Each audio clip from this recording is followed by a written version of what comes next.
Hello students, एसजीडी study point के माध्यम से आज मैं आपके बीच ऑनलाइन क्लास के साथ आया हूँ। तो वीडियो स्टार्ट करने से पहले वीडियो को लाइक करना और चैनल को सब्सक्राइब करना और वीडियो को शेयर करना न भूलें। आज हमारा टॉपिक है 10th क्लास के बेस से शुरू करने जा रहे हैं। तो उस टॉपिक का नाम है ट्रिग्नोमेट्री, यानी कि त्रिकोणमितीय फलन। त्रिकोणमितीय फलन बहुत ही प्यारा और एक अच्छा टॉपिक है। इसकी बात करने से पहले हम थोड़ी चर्चा कर लेते हैं कि इसको पढ़ा तो सभी ने, 9th क्लास जो पास आउट करके आए हैं उन्होंने भी पढ़ा है और जो 10th क्लास में पढ़ने जाएंगे उन्हें भी पढ़ना पड़ेगा। तो हम ऑनलाइन क्लास के माध्यम से इस टॉपिक को आपके बीच लेके आए हैं कि जो बच्चे हैं घर पर बैठे उन्हें एक सुनहरा अवसर मिल सके। तो इस टॉपिक को शुरू करते हैं हम आप सभी के सहयोग के साथ। तो इस वीडियो को ज़्यादा से ज़्यादा शेयर भी करें और लाइक भी करें। तो आइए हम इस टॉपिक के ऊपर थोड़ी बहुत चर्चा करते हैं। तो सबसे पहले हम बात करेंगे, इस त्रिकोणमितीय फलन को पढ़ने से पहले एक समकोण त्रिभुज की बात करेंगे। एक समकोण त्रिभुज की बात करेंगे। कैसा त्रिभुज है ये? एक समकोण त्रिभुज। समकोण त्रिभुज। समकोण त्रिभुज की डेफिनेशन ऑलरेडी सभी स्टूडेंट्स को पता भी है, लेकिन एक बार मैं इस टॉपिक के माध्यम से आपको इस परिभाषा से रूबरू करवा देता हूँ। परिभाषा है कि ऐसा त्रिभुज जिसका एक कोण 90 डिग्री का, उसको हम कहते हैं समकोण त्रिभुज। इसको हम नाम दे देते हैं जैसे ए बी सी। इस त्रिभुज को नाम दिया ए बी सी। यहाँ पे कोई एंगल ले लेते हैं जिसको हम न्यून कोण का नाम देंगे, यानी कि इसके दो कोण हैं वो न्यून कोण होते हैं और ये भी एक न्यून कोण होगा, ये भी एक न्यून कोण होगा। अगर ये 90 डिग्री का कोण है तो ये थीटा मान लिया, तो ये कोण हमारे पास हो जाएगा यानी कि 90 माइनस थीटा।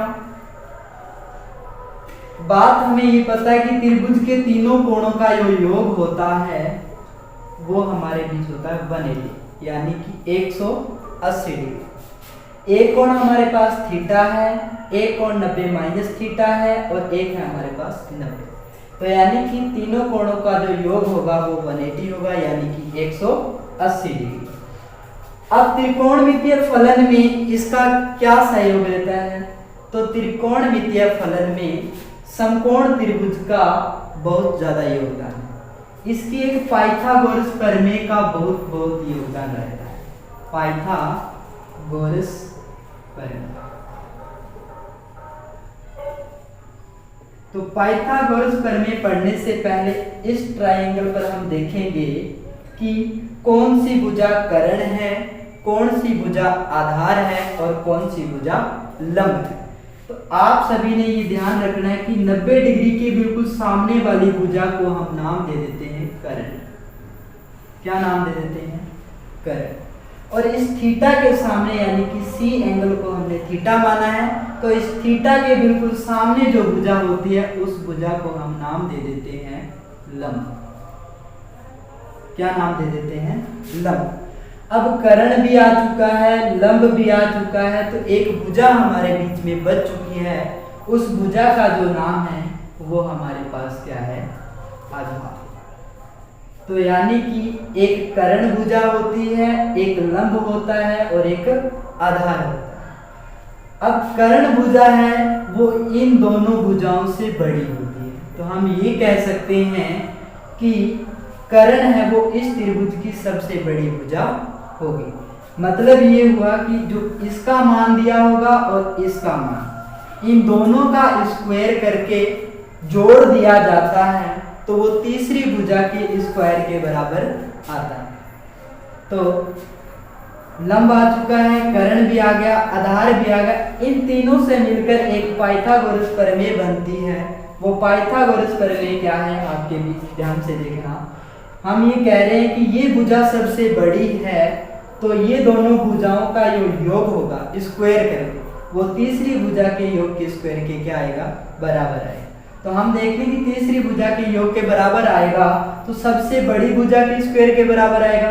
तो सबसे बड़ी भुजा हमारे बीच में क्या है, कर्ण। तो कर्ण का स्क्वायर वो किन दो भुजाओं के स्क्वायर के बराबर आएगा, एक तो आधार का स्क्वायर करेंगे, दूसरा हम लंब का स्क्वायर करेंगे। जब इन दोनों का स्क्वायर करके हम इनको जोड़ देते हैं, जो वैल्यू आएगी वो तीसरी भुजा के स्क्वायर के क्या आएगी, बराबर आएगी। तो देखते हैं, तो आधार का स्क्वायर करके उसके अंदर हम जोड़ देते हैं लंब का स्क्वायर। जब इन दोनों को जोड़ देते हैं तो हमारे पास तीसरी भुजा का मान आ जाता है। इस भुजा से हम इन दोनों भुजाओं का मान भी ज्ञात कर सकते हैं। तो मतलब कई बार क्वेश्चन में क्या होता है, कर्ण दे दिया जाता है, आधार दे दिया जाता है और हमसे पूछ लिया जाता है लंब, या फिर हमें कर्ण दे दिया जाता है, लंब दे दिया जाता है और पूछ लिया जाता है आधार। तो ऐसे क्वेश्चन को सॉल्व करने के लिए हमें यहाँ से दो फॉर्मूले और बनाने होंगे। तो वो दोनों फॉर्मूले कौन से, ध्यान देना विद्यार्थियों। अगर मैं कर्ण को यहीं पे रखे कर्ण का स्क्वायर, मुझे अगर लंब का स्क्वायर निकालना है तो मैं आधार को इधर ले आऊंगा। अगर कोई पॉजिटिव वैल्यू है प्लस की तो इधर आके वो किसकी हो जाती है, माइनस की हो जाती है। आधार का स्क्वायर माइनस हो जाएगा, बराबर में क्या बच जाएगा, लंब का स्क्वायर। तो हम यहाँ से लंब भी निकाल सकते हैं। अगर हमारे पास आधार नहीं दिया है और लंब दे रखा है और हमें आधार निकालना, तब हम इस कर्ण को इधर वापस ले आएंगे कर्ण का स्क्वायर लगा के। और अब हमने पहले किसको लाया, आधार को इधर लाया था, अब हम किसको लेके आएंगे, लंब। जब लंब प्लस का इक्वल में इस तरफ आएगा तो वो किसका हो जाएगा, माइनस का। किसका हो जाएगा, माइनस का लंब स्क्वायर। और बराबर में हमारे पास किसकी वैल्यू हमने निकालनी थी, आधार का स्क्वायर। तो क्या बच जाएगा, आधार का स्क्वायर।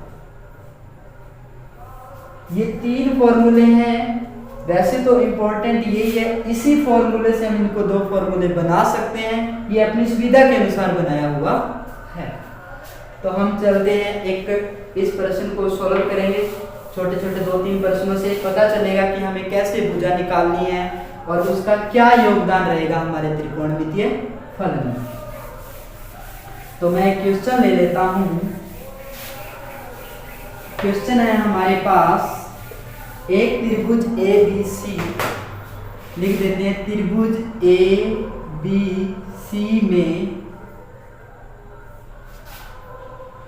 ABC में कोण B समकोण है, कोण B समकोण है। भुजा AB हमारे पास है, मान लेते हैं 3 सेंटीमीटर, और BC है हमारे पास 4 सेंटीमीटर। और हम एक कर्ण यानी कि भुजा ये दे देते हैं, मान लेते हैं लंब, और ये है हमारे पास आधार। और पूछा है कर्ण ज्ञात कीजिए, कर्ण ज्ञात कीजिए। तो सीधी सी बात है कि प्रश्न हमारे पास लिखा हुआ है कि त्रिभुज ABC में B कोण समकोण है, लंब AB दे रखा है, BC दे रखा है 4 सेंटीमीटर, और हमसे पूछा है कर्ण ज्ञात कीजिए। तो कर्ण निकालने के लिए सबसे पहले हमें त्रिभुज की कौन से की बात की है, समकोण त्रिभुज। तो समकोण त्रिभुज का सबसे पहले हम डायग्राम बनाते हैं। ये हमारे पास समकोण त्रिभुज का डायग्राम। तो इसको नाम दे देते हैं जैसे A और B, यानी कि कोण B है वो समकोण है, तो A, B और C। कोण क्या है, B हमारे पास। समकोण तो नाम दे दिया समकोण, समकोण यानी कि 90 डिग्री का कोण, नॉर्मल सी बात है। उसके अंदर वो बात कर रहा है B यानी कि A और B। AB लंब दिया है तो इस भुजा की माप दे दी 3 सेंटीमीटर। B और C हमें दे दिया है 4 सेंटीमीटर। हमसे पूछा है कर्ण, नॉर्मल सी बात है। क्या पूछा है, कर्ण। तो हम उस पाइथागोरस का प्रयोग करके हम आंसर निकाल सकते हैं। तो पाइथागोरस पर में डायरेक्ट लगाएंगे हम क्या, कर्ण का स्क्वायर बराबर में आधार का स्क्वायर प्लस में लंब का स्क्वायर। अब हमारे पास कर्ण कोई भुजा नहीं दे रखी है तो मैं इसको कर्ण लिख देता हूं, कर्ण का स्क्वायर बराबर आधार हमारे पास कितना है 4, तो हमने लिखा 4 पे स्क्वायर प्लस लंब कितना है हमारे पास 3, तो 3 का स्क्वायर, तो यहाँ पे लिख देते हैं 3 का स्क्वायर। तो कर्ण का स्क्वायर है हमारे पास, कर्ण स्क्वायर बराबर 4 का स्क्वायर 16, 3 का स्क्वायर 9, यानी कि 4 का वर्ग होता है 16, 3 का वर्ग होता है 9। इन दोनों को जब मैंने कहा कि जोड़ देते हैं तो ये 25 हो जाता है, यानी कि 25 इक्वल में आ जाता है कर्ण का स्क्वायर। जब इसकी स्क्वायर गायब करते हैं तो इस पे रूट आएगा, तो कर्ण बराबर में आ जाएगा रूट में 25। अब 25 रूट में किसका मान होता है 5 का, तो कर्ण बराबर हमारे पास क्या आ जाता है 5 सेंटीमीटर। तो मतलब हमें कर्ण निकालना आ चुका है। अब जब हमने कर्ण निकाल लिया तो अब इस कर्ण को निकालना सीख लिया, अब इसका योगदान त्रिकोणमितीय फलन में कैसे है उसकी बात करते हैं। अब हम देखो इसको इरेज कर रहा हूं, ठीक है। अब बात करेंगे कि इस पर क्वेश्चन कैसे आता है और उस क्वेश्चन को सोल्व कैसे किया जाता है, लेकिन सोल्व करने के लिए हमें कुछ फॉर्मूलों पर चर्चा करनी होगी।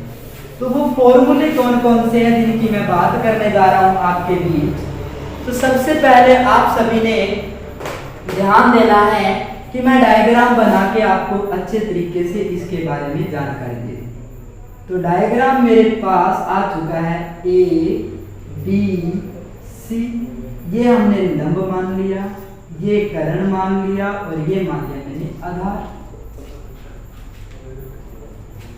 तीनों नाम दे दिए और ये 90 डिग्री का कोण दे दिया, यहाँ पे लिख दिया थीटा और यहाँ पे लिख दिया 90 माइनस थीटा। अब हमने पूरा सजा के लिख दिया है और इस पर देखा जाएगा कि ट्रिग्नोमेट्री में इसका क्या योगदान रहता है। तो ट्रिग्नोमेट्री के अंदर सबसे पहले हम देखेंगे कि त्रिकोणमितीय फलन में एक बात आती है, सबसे पहले नाम सुना होगा आपने साइन थीटा, ठीक है। उसके बाद दूसरा जो नाम आपने सुना है कोस थीटा, तीसरा जो नाम आपने सुना है वो टेन थीटा। इन 3 नामों के बारे में आप सभी ने ध्यान से जानकारी ली। अब इन 3 नाम है sine theta, cos theta, tan theta, लेकिन इसका क्या योगदान रहेगा हमें उसकी चर्चा करनी है। तो कल की वीडियो में मैं आपको इस पूरे परफॉर्मेंट को आपके सामने लेके आऊंगा और ध्यान से हम इसके बारे में इस पर बने हुए सूत्रों की बात करेंगे कि इस पर कौन कौन से फॉर्मूले इस त्रिभुज के माध्यम से बनते हैं और उनके माध्यम से हम इनके क्वेश्चनों को सॉल्व करेंगे। तो थैंक यू, आज की वीडियो को मैं यही समाप्त करता हूं। कल मिलूंगा इसी वीडियो के साथ और इस चैनल को सब्सक्राइब और लाइक करना न भूलें और वीडियो को ज़्यादा से ज़्यादा शेयर करें और इसी तरह से हमारा मनोबल बढ़ाते रहें। हम इसी तरह से जब आप में मनोबल बढ़ाएंगे तो हम एक से बढ़कर एक क्लास आपके बीच में लाते रहेंगे, जिससे हमें भी बहुत खुशी होगी और आप घर पर बैठे हुए एक अच्छा ज्ञान प्राप्त कर सकते हैं। Thank you so much.